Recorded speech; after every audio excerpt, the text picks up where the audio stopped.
ముల్లంగి చట్నీ ఎలా తయారు చేసుకుందామో చూద్దాము. నేను 4 ముల్లంగి గడ్డలను తీసుకున్నాను. ముల్లంగి గడ్డల పైన స్కిన్ని రిమూవ్ చేసేసాను.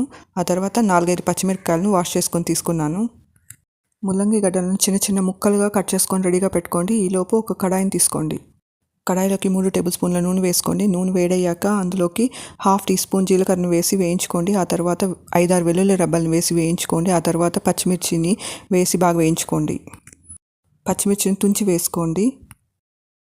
పచ్చిమిరపకాయలు బాగా వేగాక ముల్లంగడ్డను చిన్న చిన్న ముక్కలుగా కట్ చేసుకొని రెడీగా ఉంచుకోండి. ఆ ముల్లంగి పీసెస్ని కడాయిలోకి వేసుకొని బాగా వేయించండి. ముల్లంగి గడ్డను చిన్న చిన్న ముక్కలుగా కట్ చేయడం ద్వారా బాగా తొందరగా వేగుతాయి. ముల్లంగి ముక్కలను బాగా వేయించాలి, పచ్చివాసన పోయేదాకా బాగా వేగించాలి. ఇవి వేగాయి అంటే కలర్ కూడా కొంచెం చేంజ్ అవుతుంది. మూత పెట్టుకొని ఉడికించుకోవాలి.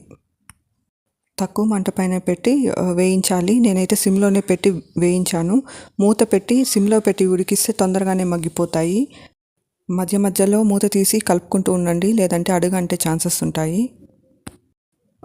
ఇవి వేయించుకుంటూనే ఒకవైపు మరో కడాయిని తీసుకొని 1/2 టేబుల్ స్పూన్ ధనియాలను తీసుకొని వేయించుకోవాలి. డ్రై రోస్ట్ చేసుకోండి. దీనికి నూనె వేయాల్సిన అవసరం లేదు. డ్రై రోస్ట్ చేసుకుంటే టేస్ట్ బాగుంటుంది. సిమ్లోనే పెట్టి డ్రై రోస్ట్ చేసుకోవాలి.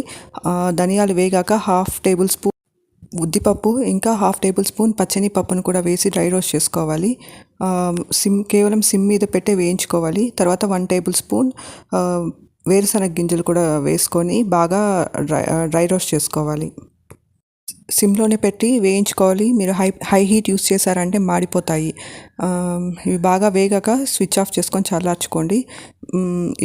ఇవి ఫ్రై చేసుకుంటూనే ఇంకోవైపు మధ్య మధ్యలో కలుపుకుంటూ ఉండాలి. మధ్య మధ్యలో ఇలా గంటతో కలుపుకుంటూ ఉండాలి, లేదంటే అడుగంటే ఛాన్సెస్ ఉంటాయి. మూత పెట్టి మగ్గించుకుంటే తొందరగా మగ్గిపోతాయి.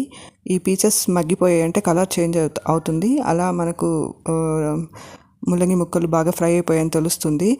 నేను ఒక పక్క చింతపండును కొద్దిగా తీసుకొని వాష్ చేసుకొని కొంచెంసేపు నానబెట్టుకున్నాను.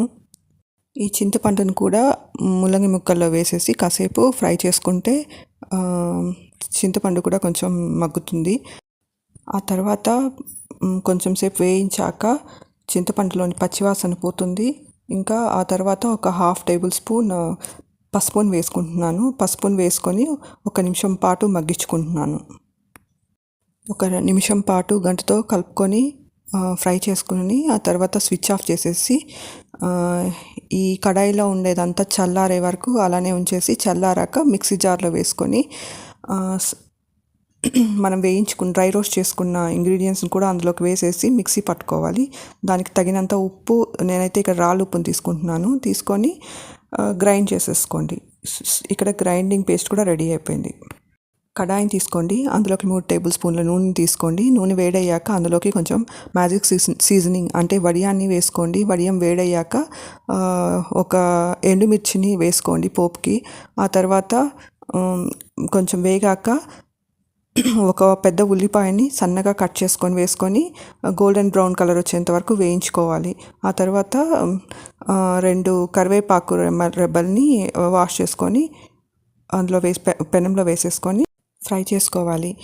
ఇవన్నీ ఫ్రై అయ్యాక మనం మిక్సీ జార్లో గ్రైండ్ చేసుకున్న పేస్ట్ని అందులో పెనంలోకి వేసేసి 1 నిమిషం పాటు ఫ్రై చేసుకొని స్విచ్ ఆఫ్ చేసేయాలి. అంతే, రాడిష్ చట్నీ రెడీ అయిపోయింది. ఈ రాడిష్ చట్నీ దోశలోకి బాగుంటుంది.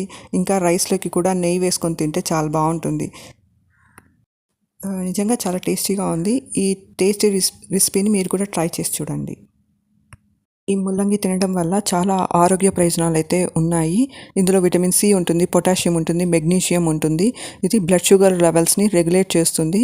ఇంకా డైజెస్టివ్ హెల్త్ని కూడా ఇంప్రూవ్ చేస్తుంది. ఇందులో చాలా యాంటీ ఆక్సిడెంట్స్ ఉంటాయి. యాంటీ ఫంగల్ ప్రాపర్టీస్ కూడా దీనికి ఉంటాయి. ముల్లంగి హార్ట్ హెల్త్ని ఇంప్రూవ్ చేస్తుంది, లివర్ హెల్త్ని ఇంప్రూవ్ చేస్తుంది.